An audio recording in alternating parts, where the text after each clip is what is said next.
হযরত ওমর একদিন তিনি হেঁটে কোথাও যাচ্ছিলেন। কিছু দূর যাওয়ার পরেই দেখলেন এক বৃদ্ধাকে। বৃদ্ধা কি যেন বিড়বিড় করছে। হযরত ওমর তার কাছে গেলেন, তার খোঁজ খবর নিলেন, জিজ্ঞাসা করলেন, আচ্ছা বুড়িমা, খলিফা ওমর সম্পর্কে তোমার ধারণা কি? বুড়ি হযরত ওমরকে আগে কখনো দেখেনি, তাই তাকে সে চিনতে পারেনি। বুড়ি হযরত ওমরের কথা শুনে কিছুটা বিরক্ত হলো। বলল, ওমর টোমর দিয়ে আমি কি করব? আমার কি এমন ঠেকা পড়লো যে আমার তার খবর নিতে হবে? নিজের চিন্তায় পাচ্ছি না। বুড়ির কথায় ছিল রাগ আর অসন্তোষের ছাপ। হযরত ওমর আবার তাকে জিজ্ঞাসা করলেন, বুড়িমা, ওমরের উপর তোমার এত রাগ কেন? বুড়ি চেঁচিয়ে জবাব দেয়, রাগ হবে না কেন? এই যে সে খলিফা হয়েছে, তো আমায় কি একটা পয়সাও দিয়েছে? নাকি কোনোদিন আমার খোঁজ খবর নিয়েছে যে আমি কি হালতে আছি? ও মানুষ না। হযরত ওমর বুড়ির কথা শুনে বড়ই চিন্তিত হলেন। ঠিকই তো, আমি তো তার তেমন খোঁজ খবর নিতে পারিনি। তিনি কিছুটা নরম হয়ে বুড়িকে আবার জিজ্ঞাসা করলেন, আচ্ছা, তুমি কি অবস্থায় আছো ওমর কি করে জানবে? তুমি গিয়ে ওমরকে সব জানিয়ে আসলেই তো পারতে। বুড়ি জবাব দেয়, কেন? আমি জানাতে যাব কেন? ওমরই তো আমিরুল মুমিনিন, সেই তো সবার খোঁজ খবর নেবে, আর এই জন্যই রাষ্ট্রের দায়িত্ব গ্রহণ করেছে। রুক্ষ ভাষায় বৃদ্ধা জবাব দিল।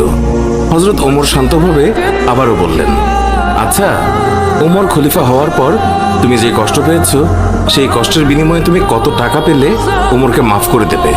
বৃদ্ধার সাথে এইসব কথা চলছে। এমন সময় হযরত আলী এবং আব্দুল্লাহ ইবনে মাসউদ রাদিয়াল্লাহু তাআলা আনহু তারা এসে হাজির হলেন। তারা হয়তো কোথাও যাচ্ছিলেন।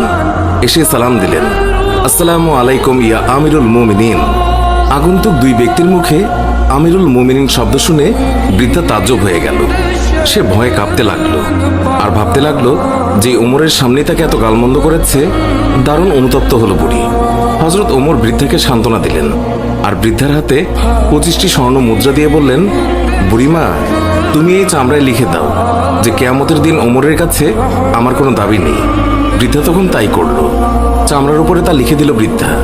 আর হযরত আলী রাদিয়াল্লাহু তাআলা আনহু সাক্ষী হিসেবে তার উপরে দস্তখত করলেন। হযরত ওমর রাদিয়াল্লাহু তাআলা আনহু মুহাম্মদুর রাসূলুল্লাহ সাল্লাল্লাহু আলাইহি ওয়াসাল্লামকে অনুসরণ করে তালি লাগানো জামা পরতেন। যখন তিনি মুসলমানদের প্রাণকেন্দ্র বায়তুল মুকাদ্দাস জয় করার জন্য বের হচ্ছিলেন, সেই সময় তার পরিহিত জামায় 17টি তালি লাগানো ছিল।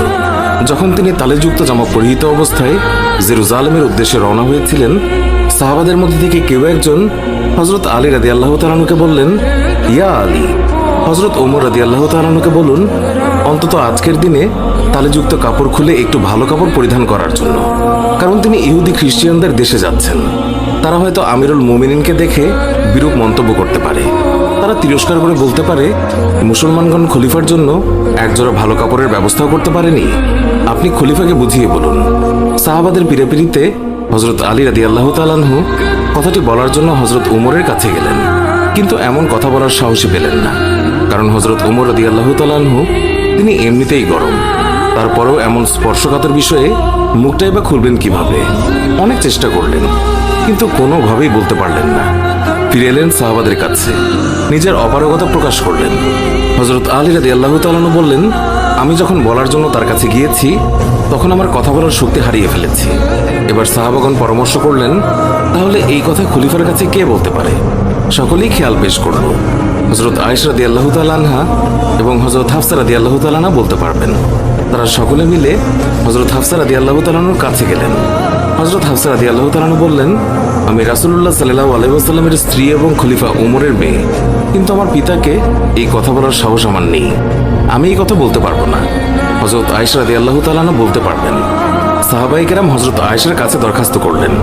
অতঃপর তিনি হযরত ওমর রাদিয়াল্লাহু তাআলা আনহুকে ডেকে পাঠালেন। হযরত ওমর রাদিয়াল্লাহু তাআলা আনহু হযরত আয়েশা রাদিয়াল্লাহু তাআলা আনহার পয়গাম পাওয়ার সাথে সাথেই উপস্থিত হলেন।